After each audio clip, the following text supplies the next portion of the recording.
Welcome to Soul Searching, the Soul Recruitment Podcast, where we tackle all sorts of great topics in the areas of recruitment, job searching, mindset, technology, marketing, culture, and lots more. It's amazing what you'll pick up. Thanks for joining me.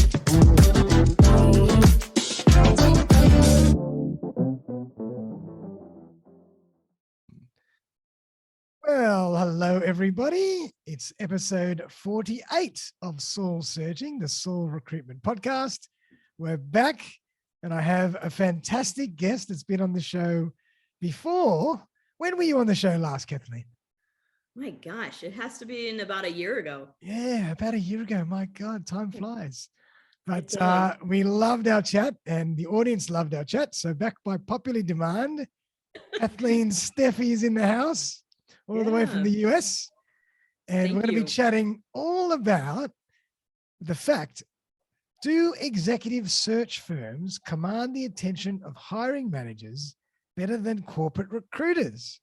And this has always been a fascinating topic for me because I've always been, in the more recruitment side of the spectrum. I've never done executive search, but I've always been fascinated as to the subtleties and the differences between executive search and standard or mainstream recruitment. So looking forward to getting in this with you.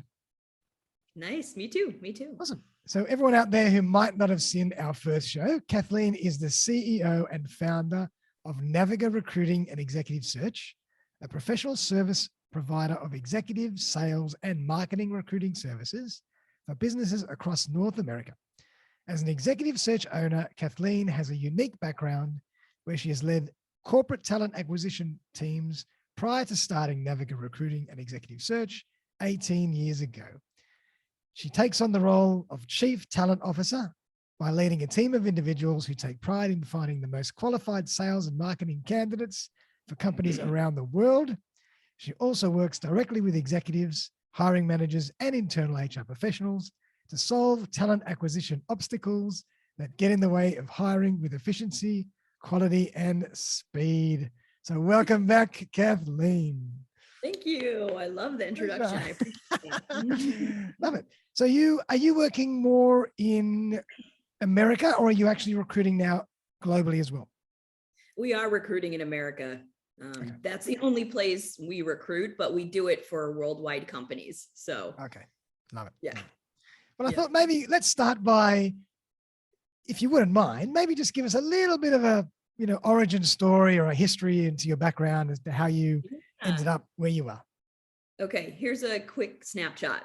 So corporate recruiter, gone leadership, so corporate recruiting leadership, nice, to owning my own business for 20 years. Wow. Owning my own recruiting firm for 20 years. And we focus on sales and marketing and operations recruitment, mostly higher levels. So okay. Yeah. Is the market as crazy over there in terms of the candidate shortage as it is over here in Australia? It is. Unemployment's under 4% still. Yep. There's just more jobs than there are candidates. So period. Yep. We're able to find them. We're not having a lot of problems finding talent, but the reality is there's less of them. So it might take a tiny bit longer, than normal. So same here, pretty much the same here. And here, like the market in IT particularly is just so active. It's incredible. It is. It keeps us on our toes, doesn't it? Oh yeah, never a dull moment in recruitment.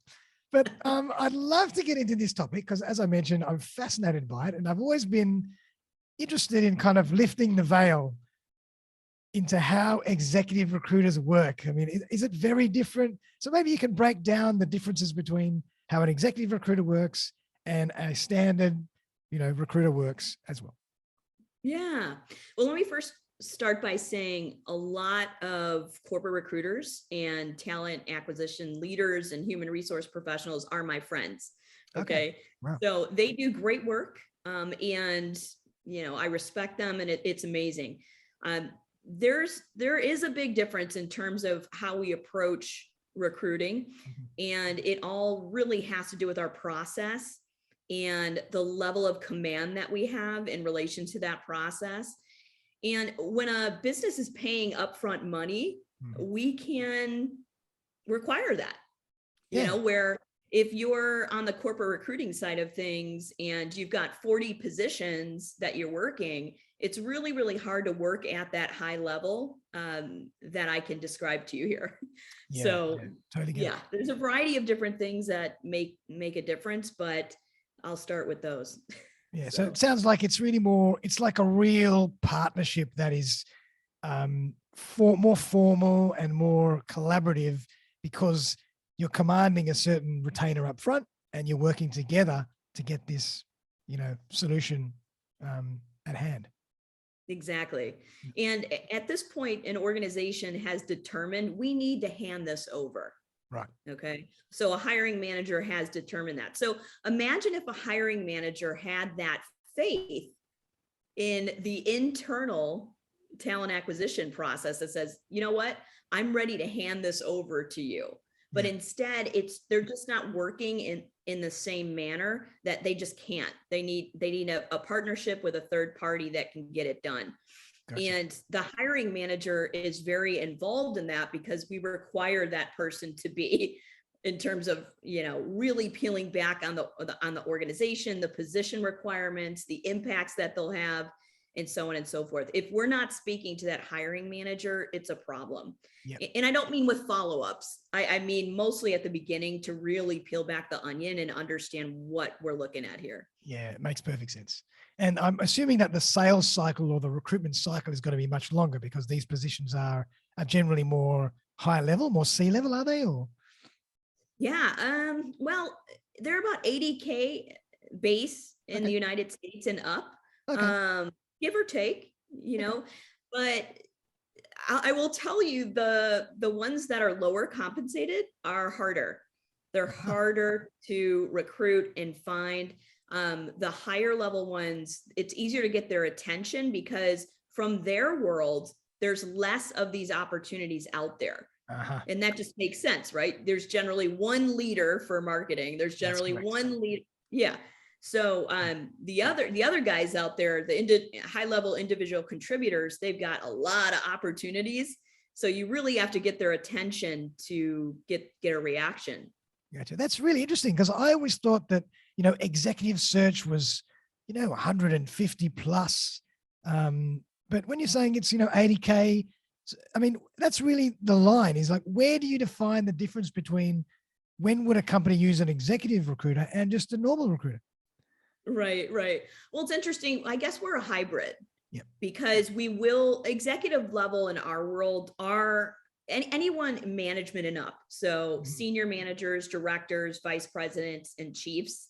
And then we do work a portion of the market that are individual contributors and not executive. We just shape out the fee differently, but we use the same process, or let's say a very similar process. So it's kind of like they're getting a golden egg here, you know, where normally they wouldn't. Yeah. Do you know totally what I mean? Yeah, absolutely. Yeah. And that's kind of what I'm hearing, is that it's really also about the process and how you partner with them and how you're retained by them. It's the psychology behind it all, rather than the actual, you know, actions that you take. The actions that you take could be reasonably similar, but it's the psychology and how you engage and partner with the firm. 100%. I mean, so our intake call is one that we're asking a lot of questions of the hiring manager. And a lot of the times the talent acquisition professional is learning. Yeah. They may have never gone through this type of Q&A before, which really they should for any type of position. Before they work a position, if they haven't worked it before, they need to sit down and do this due diligence with them the same way we would. And then that partnership and, you know, the odds of making that placement faster will happen the same with them. Yep. So it's really like you could kind of box up our process and put it over in corporate recruiting, in the corporate recruiting world, and be just as effective and probably even more effective because you're internal. Gotcha. But again, because there's so many positions, you know, you get a requisition from a hiring manager on a sheet of paper or really software, you know, in the software system. That's right. Yeah. And you just start working it without asking questions. And then you just, your wheels are spinning over and over. That's right. It's more of a little bit more of a transactional approach in the non-executive world. Yeah. Exactly. Yeah. Exactly. And from a fees point of view, or not in terms of fees, but in terms of structure, is it generally, the standard third up front, a third on, and a third and another third, or how does it generally break down? Yeah. We do it a few different ways. We call it a container. I like that. Yeah, where we'll require an upfront fee and, sizable, anywhere from $5,000 to $10,000. And then on the back end, they just pay the remainder at invoice time or at placement time. Gotcha. If we're dealing with really big positions, like chiefs, we will do a third up front, and then after submitting 4 candidates that they approved to interview, another third, and then the remainder at the end. Yeah, so, love it. And I think that's really important, because even for general recruiters, non-executive recruiters, a lot of people are doing a lot of more work retained now. And it's changing the dynamic of the engagement. So I kind of want to get into that with you. And that's really the topic of today is, how is the attention and the commitment different when you work in that way? When so I kind of want to explore your thoughts and experiences over the years of how that might be different. Yeah, we started off as a contingency firm. Yeah. And so we've been in business for 20 years now, and it took me a good 10 years to say I'm done with it. Wow. Because we were operating in the manner that I'm describing, but the percentage and the odds of making that placement was low. No matter how we would behave, just all these other bubbles of interference would happen, Right. And all these things out of your control. There's so many variables out of your control. Right. And so acting and being a retained firm, that upfront cost is nice for cash flow, but it's not paying the bills. We do it more so for commitment to say, and like you said a few minutes ago, a mindset to get that organization in a mindset that says, all right, this is serious. We really need this help. We're really going to use them to do it. We've, exhausted all of our other alternatives, to fill the position, and we're going to use Naviga now. I mean, it's a game changer. So, and the funny thing is that all I did one day is I said, I'm done. Enough is enough. No more contingency. And literally the next day I changed my contract, and the next day I, talked to the team. I rallied them in a conference room, and I said, this day moving forward, we are a retained firm. They're like, what? That's how it happens. That's how the beautiful things happen. And then I've never looked back. It wasn't a struggle. We did have to change the way we were positioning ourselves and selling ourselves. But other than that, beautiful, it's just been beautiful, and I'll never, ever go back. And that's actually a really good point. I mean, how did some of those initial conversations go with clients that you might have worked with in a different way for so many years? Yeah, well, okay, so we kept them the way they were. Okay, we kept them the way they were. And then moving forward, any new clients that have come on, it's the new. So, because I've heard a bit of both. Like some people make that decision and revisit all those relationships, and some people do exactly what you did and say, let's just leave everything else as it is, and starting from now, fresh, we'll move in a different way. Yep. Yeah, our legacy clients, they're still with us to this day. Wow. And their contingency, and we do great business with them, but moving forward, we've changed it. So, right. And do you find yourself competing a lot or get up against non-executive firms and then, winning the brief because you're executive? I'd love to explore that dynamic. Yeah, that's a great question. I mean, sometimes, we'll circle back to a prospect and say, why didn't you go with us? And they'll say, your upfront cost. And we'll say, all right, it's not a model. I mean, it's not a partnership that we want to explore. And, and then we have in our process to follow up with them. How's that going? How's that going? So it's okay. I mean, I don't mind that type of competition, because really they're competing with our process that works and wins. for Yeah. our business, so they could keep saying no to that retainer, but I know the gain that happens with requiring that retainer up front. Yeah, definitely. I mean, it's such a strong shift in mindset, and commitment, as you mentioned before. That's the word, really. It is. It's all about commitment, because It is. we And know you in know what? recruitment it's a tough gig, and you can be doing a lot of different things, and different corporates or different clients will value what you do in different ways. So the Yep. commitment is huge. Yep. I will say candidates like it too. It's Yeah, the way we position ourselves. We tell them we've been retained by, and we've got a partnership with. It's very different. It's very different the way we position it that way, and they respect it and they like it. yeah. So I've even heard of a lot of people retaining candidates as well. Have you ever explored that? no, but tell me, what do you? I've not gone on that side of things. Me To neither. Me neither. Okay, you haven't. No, I haven't, So but I've definitely I heard don't have heard a lot much- about it. And as I mentioned earlier, before we started, I listened to a lot of podcasts from in the recruitment industry from around the world, and a lot of firms do retain candidates. So I suppose it's just a matter of, if you can present a candidate to enough opportunities, you can up front, you can retain them for a period of time before they start, going to some other competitors. Okay, I could see that if they're being retained, and you can guarantee so many send outs to an employer or Yeah. something. Or maybe actually maybe retain is not the right word. Maybe exclusive is a better word. Because retain, Oh, exclusive rather than retain. You don't actually ask them to pay anything, okay. but you I was lock like, them this- in, and you lock them in to only work with you for a period of time. yeah.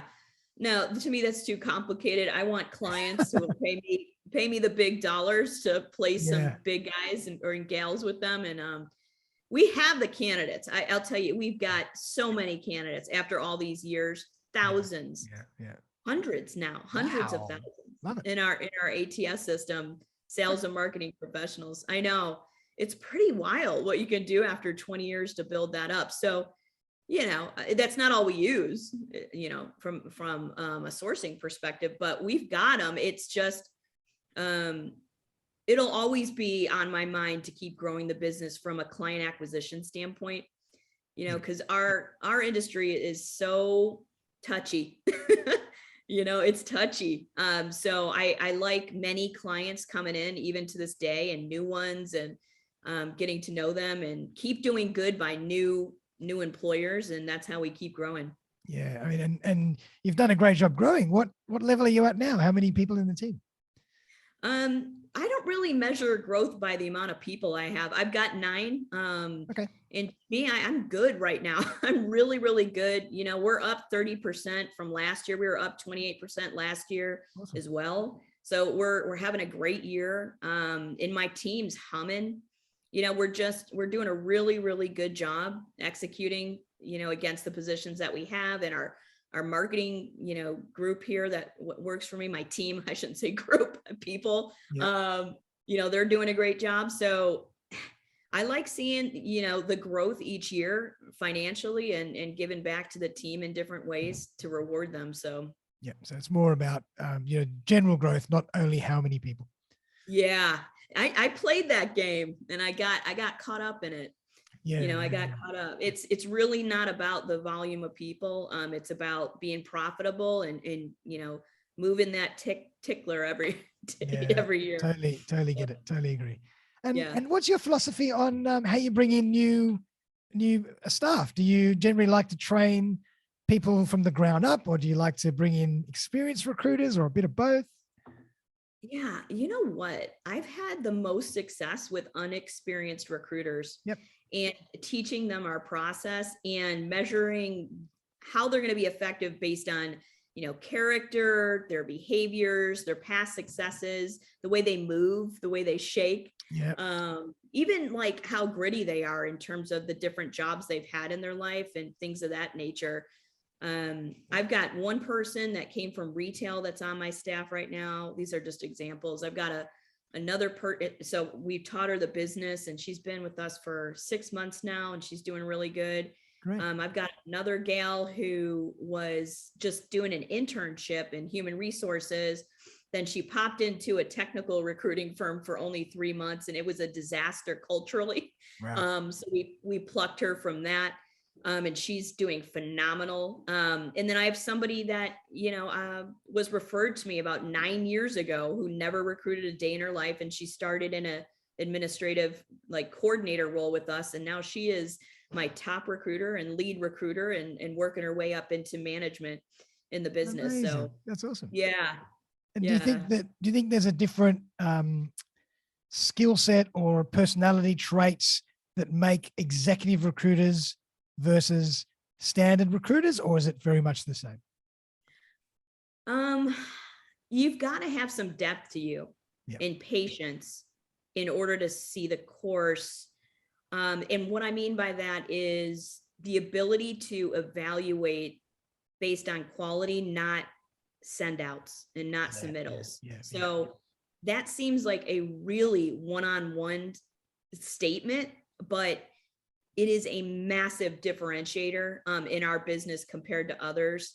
Just an example for you really, really quick. Sure. The person who I mentioned who was in the IT recruiting space, she had to submit 15 people a week, in IT or at that place. And it was just, the quality was ridiculous. Half the time they weren't required to even speak to somebody when they were submitting. Wow, yeah. They would just work on fixing their resumes and then sending it off. And it's just, that's one example but I know it's an industry that is known for that sloppiness. So it's not hard to differentiate yourself if you are a thinker and, one with a lot of quality and can go deep with candidates and have a lot of control and confidence. So yeah. And that kind of makes sense because as an executive recruiter, the timeline or the cycle is much longer. Sometimes, not always, but a lot of the time. So I suppose patience and quality, conducting a quality process is way more important than more transactional recruitment. Yeah. You got to stick with the fundamentals in that process always. And I suppose that it also boils into or has a knock-on effect with regards to referrals as well from a candidate point of view. If you really work with somebody in a quality way and really build those strong relationships, as you mentioned, that are really deep, you start getting a lot of great candidate referrals. Oh, big time. Lots of candidate referrals, lots of client referrals, yeah, and just people giving us kudos out there, even if they're not placed, just constantly telling us, how we differentiate, in the experience. It's the experience you give them, when you have that level of command with candidates as well. So it's a fun process. I don't want to say never, but I really don't believe I would ever deviate from. Yeah, that's awesome. It's just such a known success at this point after 20 years, but, not to be what I just said, not to be mistaken with, I always have to keep, pivoting and changing and watching what's going on in the market without question. So yeah. Are you finding anything really different, anything really very different at the moment that's happening in the marketplace? Not terribly different. It's nothing I've not seen before. We're just going through another cycle of, in some markets in the United States, getting the attention of these people. So many more touch points, so many more creative strategies, and you can't just.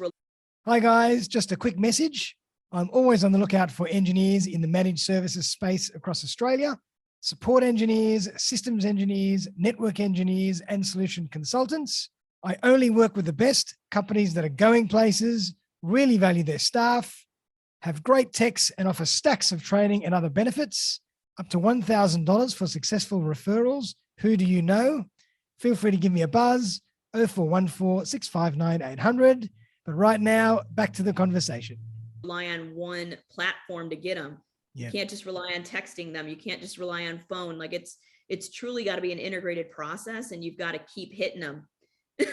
Not always, but there's just this block of people that, I'd say in the last year that it's like, I think I can, and then finally we get them. It's like, boom. where that's the cycle we're in right now, where, before it's just kind of, the cadence was pretty predictable. Let's put it that way. And are you talking more about candidates, clients, or both? Candidates. Yeah. I'm finding that as well. I'm finding that now, social media is getting noisier. Obviously, people are doing more and more outreach on LinkedIn, and people are getting a little bit more immune to a lot of those styles of messaging. So we have to be more and more creative in how we use all the different channels available to access quality talent. Yep. I'm finding that just in the last few months, I'm noticing a little change. Are you?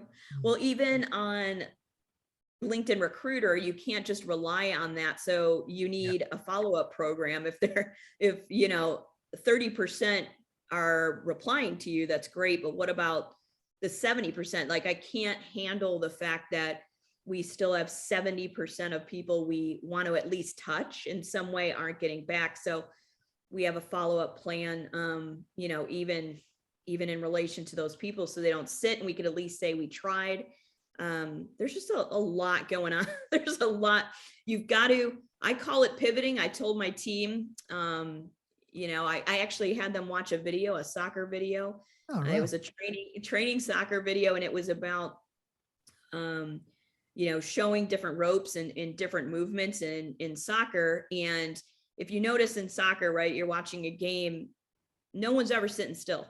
No. Right? They're always moving their feet in different ways. Yep. And it's the same way, we've got like 10 different strategies inside our organization where you always have to be pivoting and trying to get candidates and source them, or you're dead. Just like a soccer game, you're going to lose if you're just standing there and waiting, That's right. So that actually really clicked with them. And they use the word pivoting a lot ever since this practice that we had on the behaviors and the approach of a recruiter these days. And it's really making a difference. Yeah, I agree. I mean, you've just got to be doing so many different things. It's not about one or the other. It's about both. It's about everything at the same time. Yeah. It's a whole integrated, three-dimensional, holistic process, and you never know where people are going to come from. Even, doing a podcast like this, you just never know who's going to listen to it, who's going to watch it. You just never know where it goes. So agree. And you're always going to be testing, I suppose, always testing. Yep. And it's not to say that sometimes you can also bring things back that might not have worked 6 months ago, but the timing is right now. Yes. So you just never know.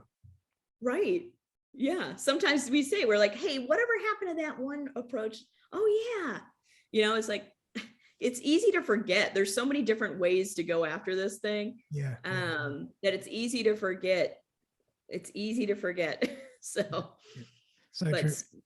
Sticking to the fundamentals, the process, and having those in your face all the time is important, no matter how seasoned you are.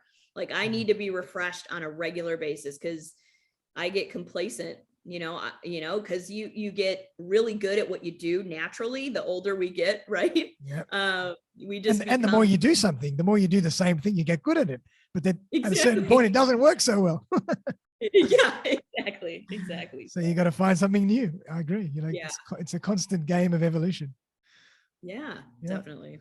And I'd love to touch a little bit more on the client side. So could you maybe walk us through the general process of how it looks like when you engage a client from a exclusive and retained or an executive search point of view? What does that roadmap look like? How often do you get in touch with them? How does that collaboration work? I'd love to explore that whole process. Okay. So do you mean, how do we sign them? Like, what's the process? Yeah, like right from the beginning to filling the role. How many times do you catch up? What kind of communication frequency? What kind of collaboration strategy sessions do you have? I'd just love to know the process. Oh my gosh, it's so much. Okay. So we only do outbound business development with existing clients to stay in front of them. Right. Okay. So talent acquisition chiefs, whatever you call them, come to us because they find us or it's word of mouth. So when they contact us, it's an evaluation process for us to determine, are we going to do business with them just as much as are they going to do business with us? And is it going to be a nice little marriage? Yeah. You know? And actually, before we even go any further, that's a really good point. So what are the, the important points for you to saying yes to a client or not? Yeah. So are they nice? Yep. Nice. Are they respectful? Yep. Right. These are biggies. They are. 20 years ago, I wasn't saying that stuff. You can treat me whatever way as long as I was signing. Not anymore. Right. Exactly. Not anymore. Right. I agree. So, so are they nice? Are they respectful? Is it a product and business that we can sell? Mm-hmm. To the candidate marketplace? Is the compensation aligned? Right. And what is that hiring manager looking like? Not physically, but meaning their behaviors are, what is their leadership style like? Do they have a good reputation? What are we getting from them? Is it all positive vibes? And then what have they done to fill the position already? And are they just like playing us against an internal process or a candidate they're not sure of and all this stuff? So, Gotcha. All these things give us a temperature to say, are we going to be able to close this or not? Right. With a high degree of probability. Yep. So think about, even all those things, but plus a retainer, sometimes it can be a bust. Yeah. Wow. Even with all that evaluation and a retainer. So this industry's tough. Yeah, sure. Wow. Okay. So obviously first step is really identifying whether that client is going to be a fit for you as much as they're identifying whether you're going to be a fit for them. Yep. Yep. So there's a nice little dance we do. We have a first discussion, and then we don't quote. Okay. We don't quote on that first call. We schedule a second call and go over a plan, which is a proposed action plan. And it's basically walks through the steps on how we approach the search and how we'll approach their search. Nice. So they see it. And it's all to create more value and confidence in paying a retainer up front. And then we quote, and they're either on board or they're not. Right. And then once they're on board, then how often do you follow up? How often do you meet with them face to face or on Zoom? How does that generally work? Yeah. So most of this is on Zoom already, by the way. Yep. And the next step to kick off the position once they sign the contract is what we call a calibration call. Mm-hmm. So this call is lasting about an hour. It's with the decision makers. It's with HR. It's with our sourcer. It's with our recruiter, our director of accounts. Like, it is a project team, right? Yep. So back to what I shared earlier, it's creating a level of command that is like, and at the beginning of the call, we give them a tip. We always want to start with a tip about what's going on in the marketplace or a best practice, when working with us. And then we go right into I'm really giving a lot of secrets here today. Only give what you're comfortable giving. I know. Oh, trust me. I know. I love giving it because it's hard for people to implement it, Of course. And everything has your own flavor, your own style. These are very high level, strategies that are not, no secrets here really. Yeah. So we start the search. We actually give them we call it a search engagement profile, which is our interpretation of their needs after they had this call with us. Gotcha. So we take their job description, we add some sexy things to it, and we get approval on it. Wow. We get their approval. So we're not messing around with a disconnect after we submit people and all this crud. So, and then we go off to it and they get automations, that say, we did the kickoff. Thank you. We're on our way, And then our director of accounts is touching base with them. Nice. Our recruiters feed our director of accounts with like a 7-day market check-in. If we haven't submitted within 7 days, like, we're giving market information so she can give to them. And she's the one who's doing Zooms like throughout this process. So, Great. to just get some more FaceTime and such. She's the account manager or the face of the team, really. Yeah, she is. Yeah, great. Yeah. I love it. Yeah. I mean, and what I'm taking from this really is that, when you work in this way, it's almost like you're coming together as a huge team and this machine behind it that is going to give you the result you need rather than just one recruiter, cracking. I know. So it's a very different value proposition when you are presenting a solution like this. I know. Yeah. And it's not just the perception, it's a reality. You've got this team that's going to have eyes on it, going to be knowing the progress of it, going to be helping find and identify if there's roadblocks and things of that nature.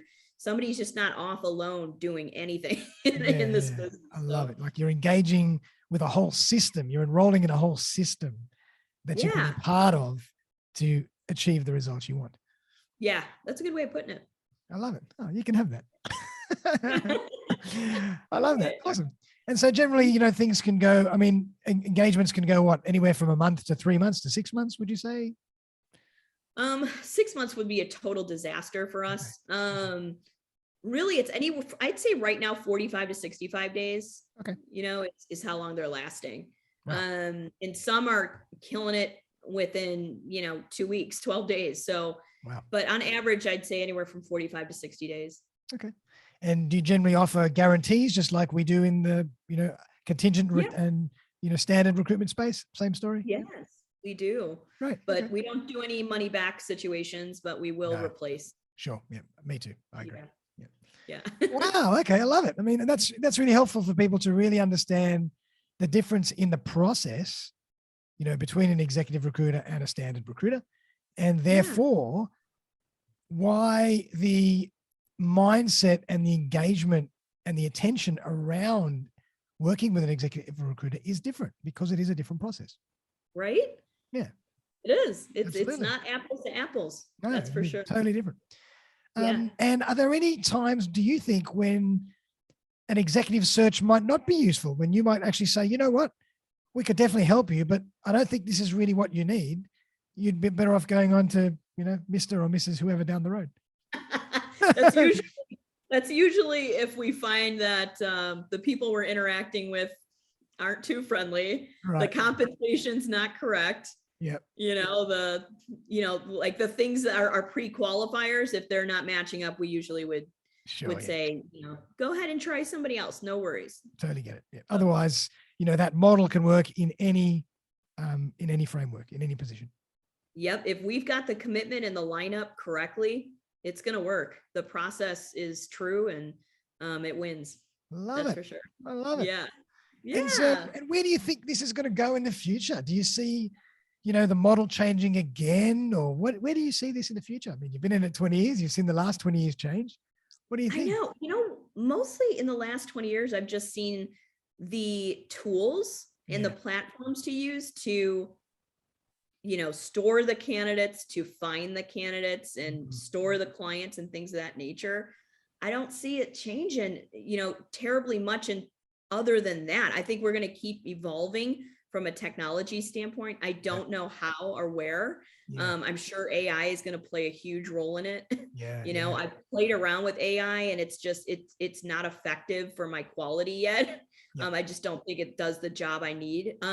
But I think I see in other instances where AI, does a tremendous job on the client side and CRM side, that I'm sure recruiting is going to get there and be very, very impressive. Where I'll likely be evaluating some new things here soon as a result. But it's kind of same old, but keeping it fresh. I mean, kind of like football, right? We in different things of that nature. I mean, it hasn't changed terribly much. I mean, maybe some cool strategic, ways of doing things and the technical nature of things and how, the players are more athletic than ever and so on and so forth. So, I kind of see it like that. It'll evolve, but maybe for the better from a technology standpoint. Yeah, it's I hear it's like, if you think about tennis, for example, The game Yeah. hasn't changed, but the rackets have changed, the gear has Right. changed, the Yeah.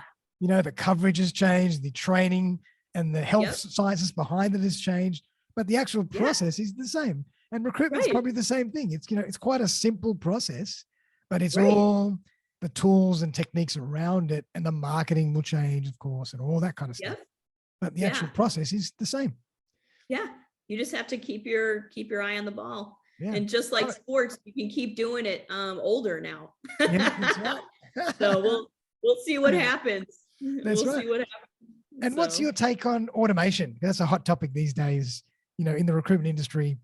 Do you love automation? Do you like to use it only in certain areas? game What's your changer. take on that? Game changer. Game changer. Wow. We use it on the candidate side. We use it on the client side. Right. It's game changer and staying in front. Yep. It's kind of like taking your best practices and philosophies and making them come to life without you pressing a button Wow. regularly. It's beautiful. I love automation and I believe in it. I really do. Yeah. Everybody's got a different take, but I think most people would agree that if you can automate the things that your recruiter doesn't need to be doing day to day, just the mundane tasks that a computer can do, then you're freeing up time to do the things that you should be doing. Yeah. Well, when I think of automation, let me just give you an example. I don't know if we're running out of time, but No. Like after we place somebody, we've got automations that their touch points to the candidate and the client, first day they start, 30 days in, 60 days in. And these are parallel to what my director's doing on Zoom with the client. Wow. You can't replace the client interaction, but you could have things going on that help keep us accountable to have those interactions. I hear you. Yeah, with candidates and clients. And to me, it's a game changer. So I love it. Well done. And that's awesome, Kathleen. I mean, I'd love to just give you an opportunity to tell us a bit more about Naviga and, what you guys do and how to find you if people want to work with you. Cool. Yeah. So we place sales, marketing, and operations professionals in the United States for domestic US companies, and then also global companies that want to come here to the US and find them for the first time, or just continue to grow their, US division. How can you find me? Just Google my name, Yep. Kathleen Steffey. I'm on LinkedIn. If you Google me, we're all over. And you can get in touch with me that way, really. Awesome. Well, I'll make sure that I put all the links and, websites in the show notes for everybody. So definitely catch up with Kathleen and her team. But, really appreciate you coming on the show, because it's always great to have you, first of all. But I've always wanted to kind of dive into the nuances between the executive search and the standard, recruiter in a way. Yeah, good. So, I hope we did that today. For you. Yeah, so absolutely. You've definitely opened my eyes, and I hope everybody really enjoyed that. Is there anything else you want to leave us with?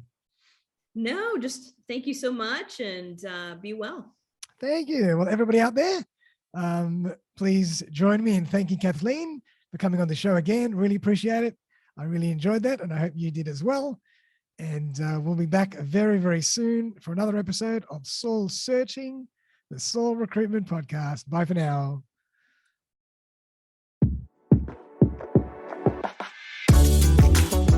Thanks again for joining me for another episode of Soul Searching, the Soul Recruitment Podcast. If you'd like to join me as a guest on the show, I would be delighted to collaborate. Feel free to buzz me on 0414 659 800 or email me on darren@soulrecruitment.com.au. I'm always on the lookout for great guests who can share their stories and expertise with my community. But for now, though, have a fantastic day, and I'll see you next time.